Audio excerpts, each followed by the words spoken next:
그럼 이번에는 김동헌 재난안전원장과 함께 사고 원인 조사가 어떻게 파악되고 있는지, 사고 당시 초기 대처 상황에는 어떤 문제들이 있었는지 이야기 나눠보겠습니다. 안녕하십니까? 네, 안녕하십니까? 자, 계속해서 안타까운 소식들이 전해지고 있기 때문에 가슴이 아픈데요. 일단 할 얘기는 저희가 또 해봐야 되겠죠. 네. 계속해서 원인으로는 크게 세 가지가 지목되고 있습니다. 암초, 기체 결함, 또 최근에 이제 부각된 변침. 변침에 대한 얘기 먼저 해보겠습니다. 어떤 내용을 얘기하는 건가요? 변침이라 하면은 실제로 그 배가 다른 항로를 바꾼다든가 또는 네. 다른 선박과 이렇게 교차될 때 그 항로를 변경하기 위한 그런 급히 바꾸는 그런 내용들을 말씀드리는 겁니다. 근데 네. 이 변침은 변경하기 전에 또 변경할 때 변경 후에 지켜야 되는 사항들이 있습니다. 그래서 이제 그런 부분들이 잘 지켜져서 진행됐는가가 한번 생각해 볼 부분이 되겠습니다. 그렇다면 이 변침 상황에서는 어떤 대응 수칙이 어떻게 되나요? 실질적으로 그 선박 운항 규정에 네. 그런 부분이 정리되어 있어서 꼭 규정대로 따라가야 되는 부분이 되겠습니다. 세밀하게 이제 항로에 대한 어떤 그 좌표, 위치 이런 거에 대한 부분이 되겠습니다. 네. 그리고 이제 승객 중에서 일반인과 학생들 중에 이 구조 비율에 또 차이가 나고 있습니다. 일반 승객은 80%가량이 구조가 됐는데 학생들은 25%가 채 안 되거든요. 네. 그래서 그 부분은 참 안타까운 일인데 우리가 일반적으로 이런 재난이나 위기 이런 상황은 사실 금방 이렇게 섭득될 수 있는 사항이 아니고 장기적인 어떤 그런 섭득 기간이 필요합니다. 따라서 그 학생이나 어린 학생들보다도 일반 승객들은 그런 부분을 어느 정도 이해하고 있어서 잘 대응할 수 있는데 실제로 재난 상황 발생 시에 이렇게 피해를 최소화시키고 또 스스로 안전을 확보할 수 있는 이런 부분에 대해서는 아무래도 학생들이 좀 낮다고 볼 수가 있죠. 그런데 이런 걸로 인해서 일본 같은 경우에는 학생들한테 이런 유치원 때부터 이 재난에 대한 이런 교육을 철저히 시키고 또 훈련도 하고 이래서 상당히 꾸준하게 훈련들 하고 있는데 지난번 쓰나미 때 실질적으로 이와떼안의 가마이시시 초중고등학교 그 학교의 학생들이 실질적으로 그 지역에 있었음에도 불구하고 이런 훈련 연습을 자주 한 관계로 고지대로 대피해서 거의 다 무사했다는 이런 내용들이 있는데 사실 지금 이번에 이런 사례를 볼 때 저는 이번 이 세월호에 대해서는 대규모 학생들이 많이 승선을 했지 않습니까? 그랬을 때 이 학생들이 많은 학생들이 동시에 승선하니 이 학생들한테 사전에 이런 선박에서 안전 교육도 좀 필요했다 생각이 들고 그리고 아울러서 학생들 개개인에 대한 군명정 지급도 필요하고 이런 것들이 좀 필요하지 않았었나. 그러면 아마 그나마도 이런 좀 피해가 줄지 않겠나 이런 안타까운 생각을 좀 전해야 됩니다. 예. 사실 승객들은 평생 배를 몇 번이나 타겠습니까? 그러나 매일 운항하는 이 선장과 선원의 문제점을 계속해서 안타까움으로 지적하고 있는데 물론 자신의 목숨이 경각에 달린 상황에서 100번 이해한다 손 치더라도 이렇게 어린 목숨들을 내팽개치고 1차 구조인원에 포함됐다 선장이 이해할 수 없는 부분입니다. 그런데 사실 우리 현행 우리 선언법에는 제2장에서 이제 선장의 직무와 권한을 명시하고 있습니다. 그래서 이중 10조에는 선장의 재선 의무를 규정하고 있습니다. 선장은 하물을 싣거나 또는 승객이 승선하는 경우에 시작하는 그 단계부터 하물을 다 하역하는 시간, 또 우리 여객들이 다 이렇게 하선할 때까지 배를 떠나서는 안 된다는 얘기입니다. 또 11조에는 또 선박 위협 시의 조치 사항에서 선장은 선박에 급박한 위협이 있을 때는 인명, 선박, 화물을 구조하는 데 필요한 조치를 다해야 한다라고 명시되어 있습니다.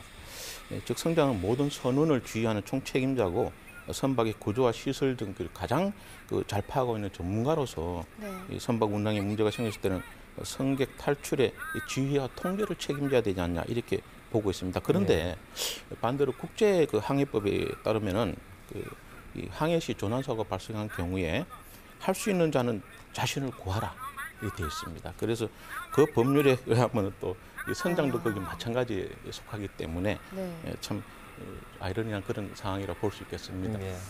일단은 조사가 더 진행이 돼봐야겠지만 선호법 위반으로 이제 처분이 될 수도 있겠습니다. 그리고 선체가 침몰하기 전에 대처도 적절했나 여기에 의문이 생기는데 사실 침몰이 예상되면 이제 구명조끼를 낀 다음에 갑판으로 나와서 정말 위기 상황에는 바다에 뛰어들어야 된다. 이게 수칙으로 알려져 있는데요. 사실 가만히 있는 게 더 안전하다. 선실이 안전하다는 그런 방송이 여러 차례 나왔다는 증언들이 나오고 있거든요. 이렇게 안내 방송이 오히려 탈출을 방해하는 요인으로 작용을 했을 수도 있겠죠. 아마 기억하실 겁니다. 그 대구의 그 지하철 방화 사건. 네.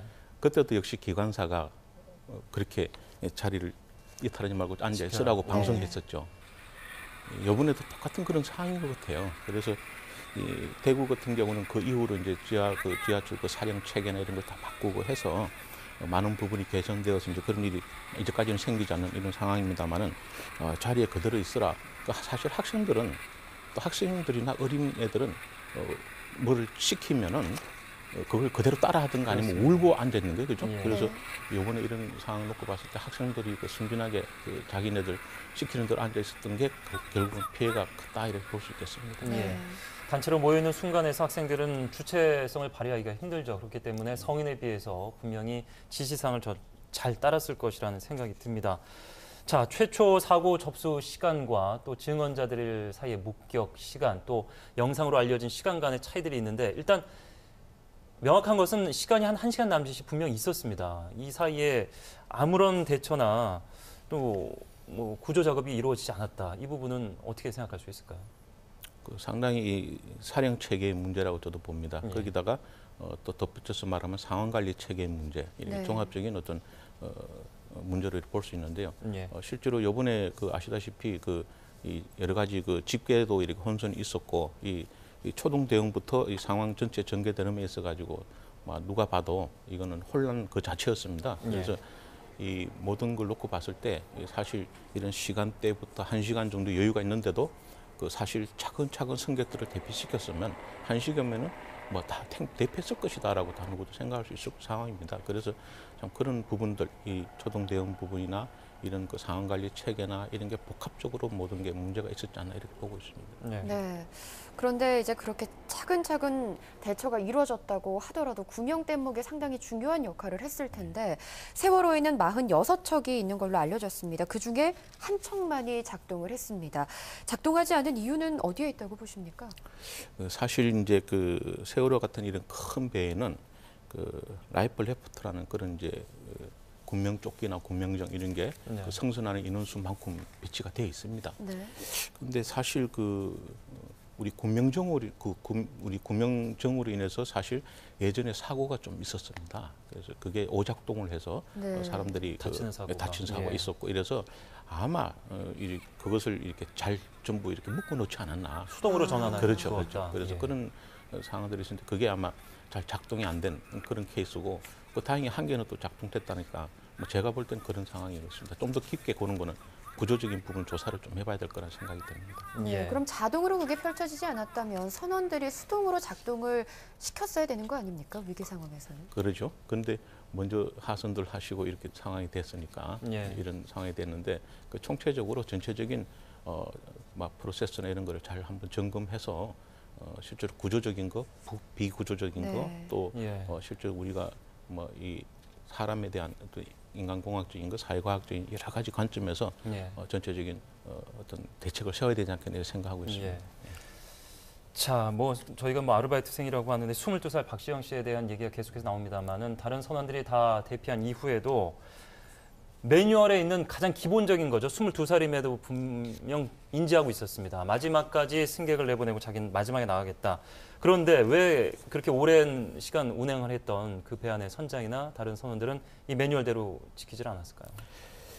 그렇습니다. 그 세월호 같은 여객선에는 사고가 났을 때 그 선장과 선무원들이 어떻게 대응해야 하는지 정리된 매뉴얼이 다 배치되어 있습니다.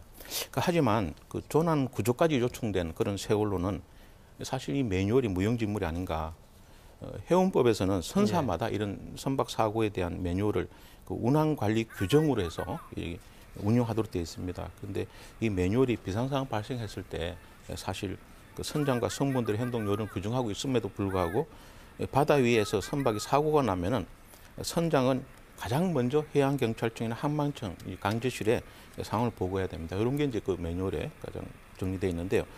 근데 이 매뉴얼이 암만 잘 되어 있어도 그것을 습득하지 않으면은 그 상황에서 매뉴얼을 보면서 따라갈 수도 없지 않습니까? 그래서 그게 교육 훈련을 통해서 습득이 돼야 되는데 그런 부분들이 사실 좀 미흡하지 않았나 이런 생각을 가집니다. 그래서 우리 그 국가적으로도 여러 그 제도가 있어서 매뉴얼들을 이렇게 활용하는데 그 매뉴얼을 우리가 부단히 이 교육 훈련을 통해서 습득을 해야 된다고 이렇게 판단하고 있습니다.